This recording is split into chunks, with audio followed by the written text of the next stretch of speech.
not obsessed with it as much as I hope to become with it. Like, I can't believe he ate his own foot. So, like, he's got some good, strong wax in there. I need to borrow some of that because my eyebrows don't stay up.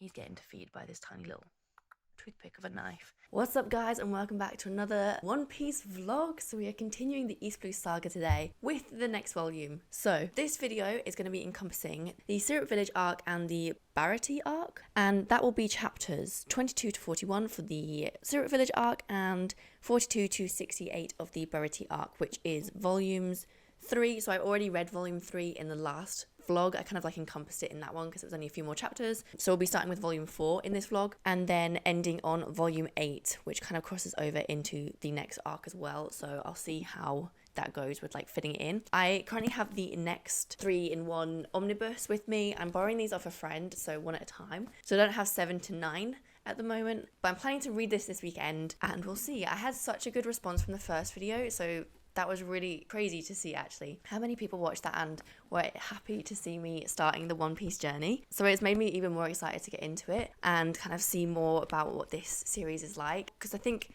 the first few volumes you're really just kind of like getting to grips with the characters and their personalities and the world, and it is like a fun manga to read, but apparently it gets a lot more serious as it goes on, and you know, apparently I will cry at one point, so looking forward to that. So yeah, I'm excited to see how it continues. Obviously the last volume left off literally in the middle of a scene, so they know how to keep you hooked, I have to say. So I'm excited to get back to it and see how Luffy's getting on, since he did just dive off a cliff, and you know, he's made of rubber, so it's not too bad, but it's not a great start. It was like the boy who cries wolf. With Usopp, who's another character that's been introduced, he likes to joke around and pretend that pirates are attacking his village all the time. So they've kind of just got used to him being a liar and a joker and making up stories all the time. So one of his pastimes that he does is there's a rich girl who lives there. She's very sick and her family have died before, so she's under the care of her butler.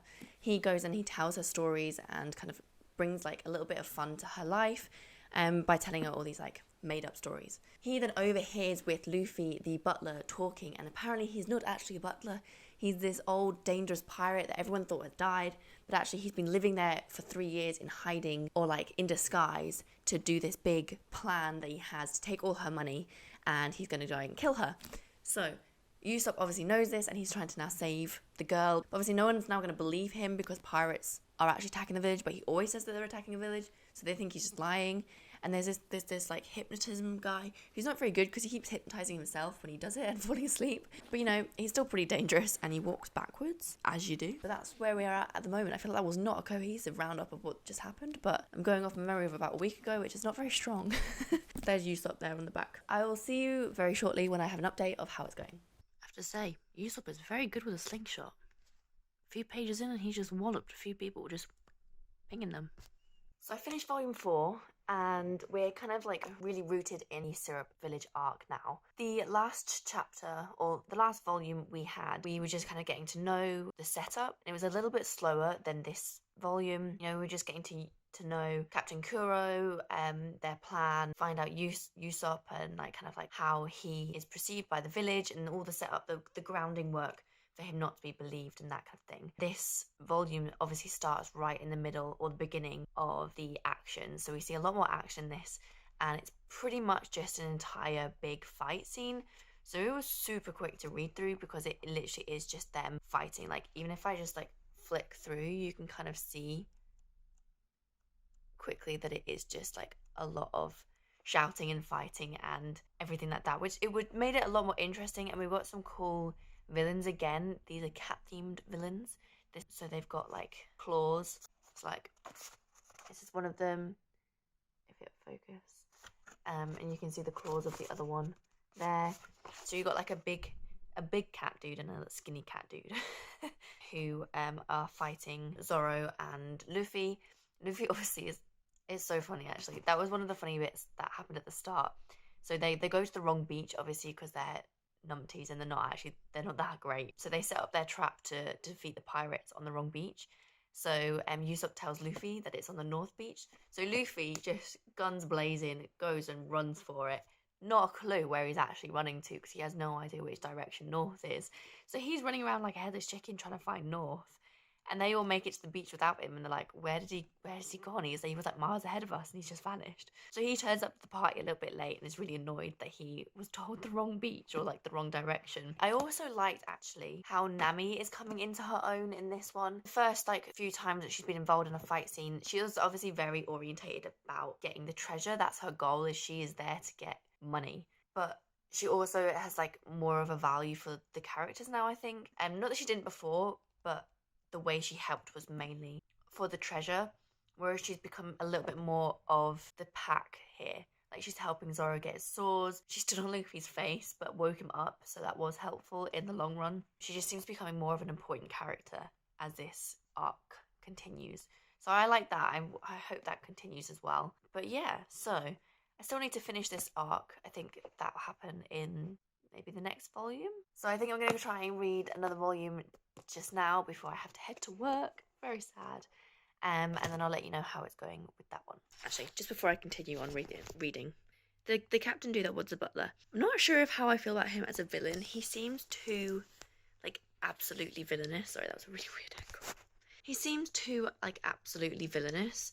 Like, he is just there to be evil. I can't figure out if he gave up the pirate life for a kind of like a quiet life and then realised that he wanted the money, or that saw the opportunity and decided to take it and be a pirate and take the money, or that was his plan all along, was to kind of like be in disguise and take her money the whole time, the whole 3 years that she was there. But like, they keep pointing out, and rightly so, that he was her butler for 3 years, and you know, he like did all these things with her and like made all these memories with her, and he's saying that that was like derogatory to him in the end, like having to bow to this child. But I don't think it would have been. Like, I think it would have been like making these memories. I don't think you could have faked it for that long, or without some kind of residue in the background of it being like genuine.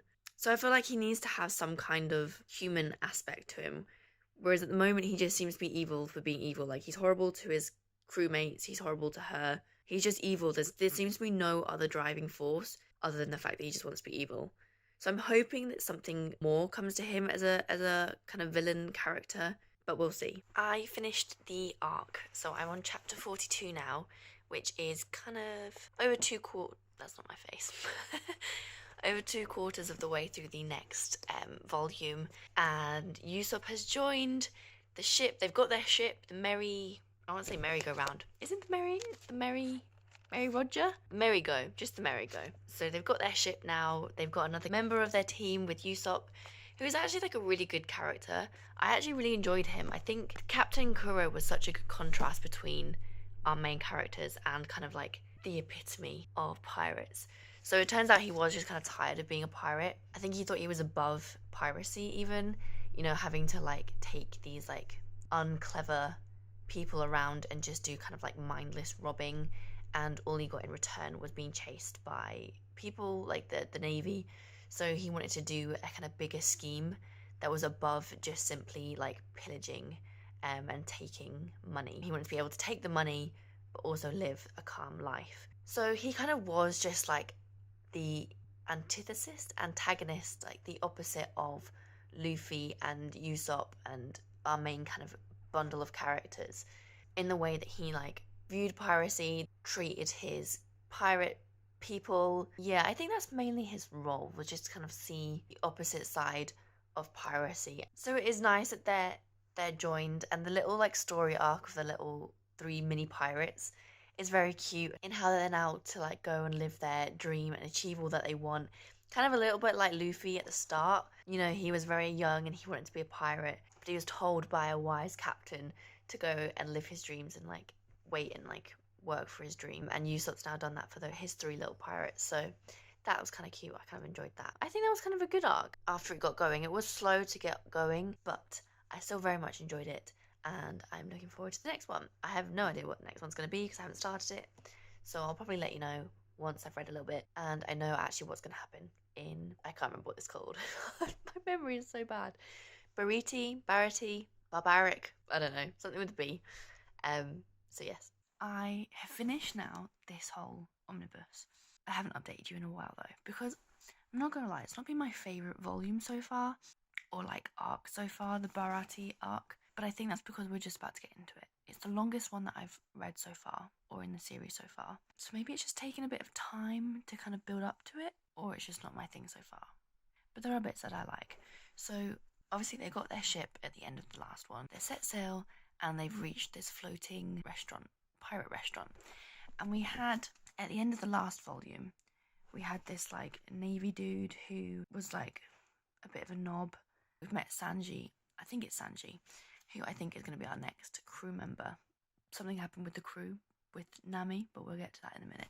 And he flirts with all the people. He's like a chef, but they have no waiters because all the chefs are scared of the waiters because they're all like shouty, which is very typical of chefs, I have to say, as someone that's worked in restaurants. So all the waiters have gone. So Sanji is working as a waiter as well as a chef, and he's flirting with all the ladies, and this navy guy didn't like that. But on his ship, he'd captured someone called Jin from Krieg or Craig. But he's this big, strong dude, and he escaped basically from the navy dude, and then someone he got. I don't know. I'm not gonna lie, I can't remember how the guy disappeared. The navy guy, what happened to the navy guy?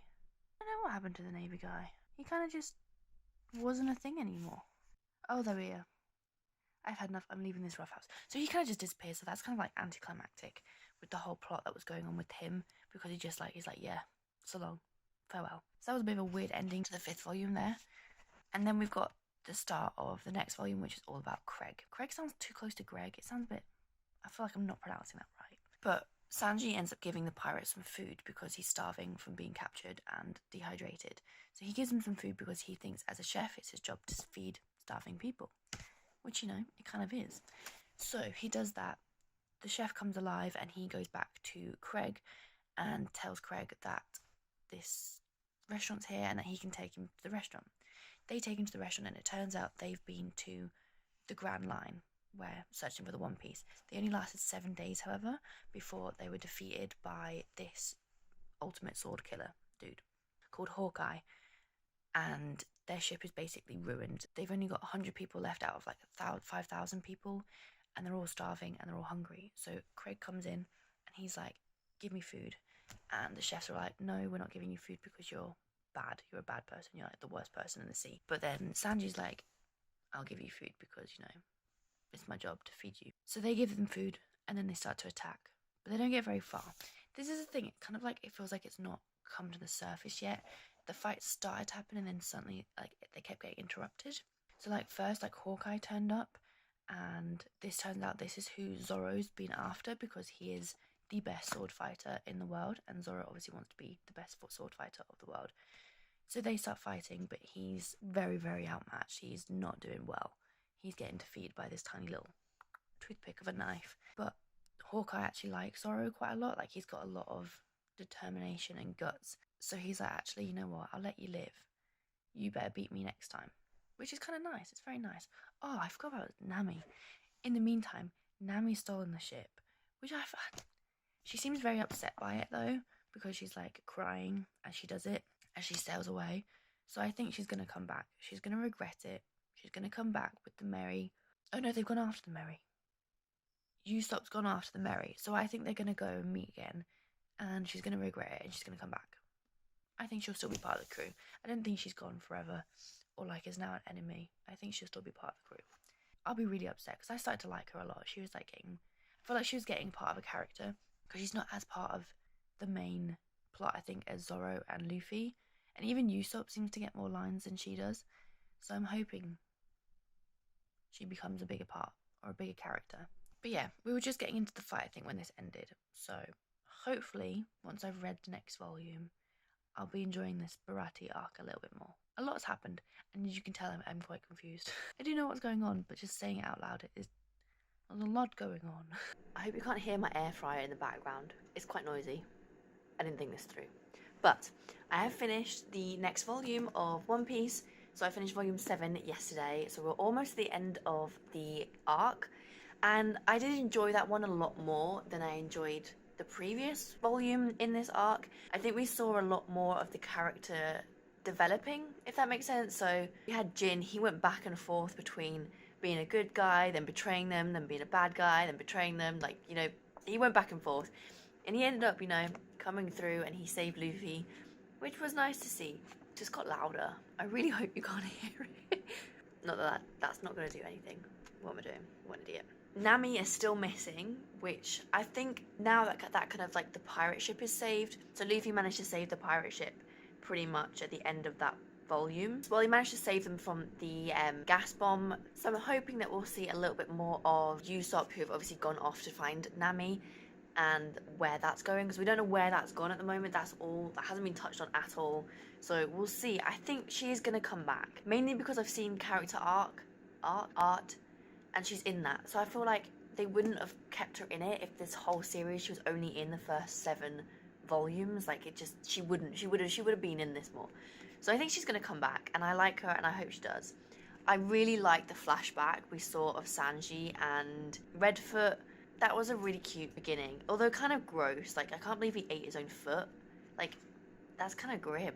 Like, that's commitment, but very kind, obviously, because he gave little Sanji, who was very cute as a little dude. I also didn't realize that was his like eyebrow. I thought it was a weird scar that he had. Is it a weird scar or is it his eyebrow? No, I think it's his eyebrow. So like, he's got some good strong wax in there. I need to borrow some of that because my eyebrows don't stay up. So yeah, that was really sweet. I enjoyed that, and I do like Sanji. He's very suave. He knows all the lines to say, so I'm excited to see more of him. So yeah, I'm feeling more optimistic about this one as we go on. I think I like the fighting scenes. I have to say, I'm just a bit basic. I think, you know, I like the drama, and this has been a lot more kind of character discussions than the previous arc. So I think we're starting to get a little bit more into it. But yeah, I'm excited for the end of this. Not for it to end this arc, but because then I feel like once the whole team's together, we'll really get into what One Piece is about. You know, because they're still trying to like get the main characters together. Hopefully, that's the case anyway. But I'm going to read the next volume now. I'll let you know, because I think that's the end of this arc, is in this volume. I don't know exactly what chapter. So I'll read to the end of the arc in this vlog. I think I will keep it nice and contained in this video, and then start the next arc in the next video. So I've only got 5 more chapters actually of this arc, so I might be coming back to you pretty soon. It does feel like it is coming to the end, so that does make sense. I've got another about 100 pages to go of this arc, and then we're done. So I finished the arc. I read the last few chapters in the Baratie Arc, and I'm not sure what I think. Because going back, because I just edited the last few clips for the vlog, and clearly going back, I wasn't enjoying it all that much. Like, I don't seem very enthusiastic about it. But in hindsight, I think it was actually quite good. Like, the fight with Zoro and Hawkeye, the person he wants to be, but also the person he, like, needs to defeat, and his own self-belief that he can beat him, but ultimately he can't, kind of shows, I think, where our character's going with that. Like, a lot of room for improvement. Like, he's not the all greatest, which is something that I'm kind of struggling a little bit with this, is that they seem to be having these incredible fights, and every 5 minutes they're like defeated, but then they rise again and they come back stronger and they do more, even though they've been bombed like 5 million times, which is kind of what the end of that fight felt a little bit like with Luffy and Krieg, because he just kept getting back up. And I know that's meant to show that his like determination, his mindset, and the fact that he won't give up, and that inspires Sanji, and it's all great, but at the same time it just felt like it was dragged on a little bit too long, that it came so dramatized that I was just like, this is just getting impossible now, because both of them, Krieg and Luffy, kept getting bombed and exploded, and they'd be dead, or like they'd be collapsed on the floor, and everyone would be like, oh my gosh, they're down, they're dead, but then they get back up and it would keep on fighting. And that happened so often that it was kind of getting to a point where I was just like, someone please win now. But I did really like the introduction of Sanji. I think he's gonna be a really fun character. I liked his banter with the captains or the other chefs on the ship. They all hated each other, but actually when he left they were all crying because they were family, really, even though they pretended that he was super annoying and everything like that. So I wonder how his dynamic is going to fit into with the rest of the crew, because he's quite different, obviously, to the rest of them. So it's going to be interesting, I think, to see. I think I missed seeing the interactions between the crew in this one because they were separated quite early on in the arc, you know, with Nami disappearing and Usopp going to find her. I'm not sure how to rate this one. Jin as well, I thought I really liked his character, kind of overarching up and down, up and down. And I wonder if we will see him again, because he said he's going to die in a couple of hours. But I wonder if he will, and we'll see him again. I don't know. I don't know if we have any like recurring characters, if any of our like previous nemesis come back up on our journey. I feel like they might do, but that's based off nothing, so who knows. But yeah, I did enjoy this one more than I was expecting to halfway through, so that's positive. And we are now finally about to go and see where Nami's at. So that wasn't quite within this arc, that's in the next one. So I'll let you know how that goes in the next vlog, because I'm really interested in that. That's keeping me going. I want to see Nami. I want her to be like more involved in the group. And I feel like if this is what it took for her to have a little rebellion and come back, then that's what we need. I don't know what I'm rating these volumes. I know I rated the last ones, but I also rated them wrong. I got 2 of them confused. So I have no idea. I'm going to have to think about it a little bit more. I think out of all the arcs I've read so far, I think the second one with Buggy the Clown has been my favourite so far. That just seemed, I don't know. As a villain, I think he was the favourite so far. He was the funnest, and his characters, his side characters, had the most kind of like banter that I enjoyed between the fights. So I think that one's been my favourite so far. Then actually probably this arc, the Baratie arc. Once it got going and once I kind of accepted that it wasn't as fast as the other one, so we had a lot more going on, we had more fights going on, we had more of the other characters coming in, so we had like Zoro's moment, we had Sanji's moment. I think that would be my second favourite one. And then it would be the one with the butler, Syrup Village arc. I'm still enjoying it. I feel like the next volume is going to be the better one and the one that really gets me ingrained in the series anyway, because I'm still kind of not obsessed with it as much as I hope to become with it. So hopefully the next one is the one. We'll find out. So I hope you liked this video. If you did, please do like and subscribe to see more videos coming out about One Piece and other manga and fantasy novels that I read about. And I'll see you in the next video next Sunday.